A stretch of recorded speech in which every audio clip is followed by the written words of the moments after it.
Day two, we made it to the west side of Oklahoma City. Our first full day of travel in Stella, the big beast. We actually downloaded an app which was supposed to show us all of the great spots to stay, and they were supposed to be safe and recommended. And the spot we ended up trying to stay at was actually not safe, and I would not recommend it. I would give it a 1 out of a 10, would not recommend to a friend. I pulled up that night. It was so sketchy that I decided to drive a little further, and we slept in a gas station parking lot.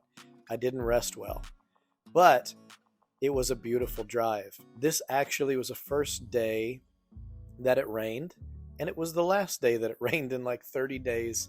We didn't experience rain the entire trip, but this day we drove through the biggest storm. It was crazy. It was intense.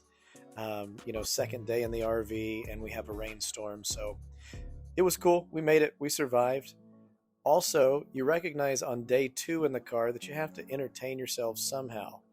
And we like to play cards as a family. So somewhere between Uno, Old Maid, and whatever this game is, we entertained ourselves for many hours and many miles on the road. I got to tell you right now that my son, Kana, he is a sore loser. He's also the only boy, and he's the baby, so mama there, she likes to spoil him a little too much, and it has made him a sore loser. But we're working on that. Look, guys, we're about to go into New Mexico.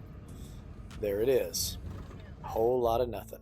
I mean, there were some beautiful moments and some landscape. It got so hot, I felt like we needed to stop and get a sweet treat. And then I saw a sign for ice cream. So we went to Dairy Queen, and everybody got the sweet treat of their choice. It was fun.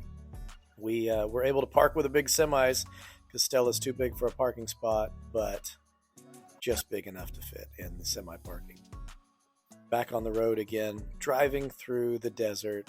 It was a cool experience. Day 2 was great. The scenery started to get more and more beautiful as we progressed, and it was a nice close to day 2 on the tour.